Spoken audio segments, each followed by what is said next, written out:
Hello everyone and welcome to today's video. Today's video is going to be about how to log into Bonn-Rhein-Sieg University of Applied Sciences as a student.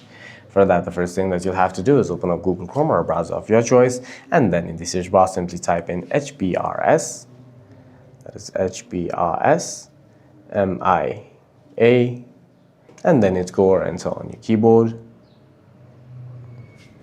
and then tap on the third link.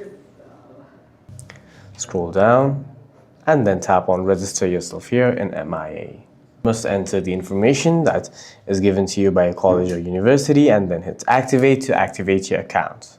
After activating your account, head to the search bar one more time. Now we're going to be typing in HBRS OWA login, that is HBRS OWA login, and then hit go or enter on your keyboard. Tap on the first link, scroll down, and then tap on OWA login. Here you must enter the username and password that you just activated, after which you can hit sign in to log into your account. For any further questions, please feel free to leave a comment down below.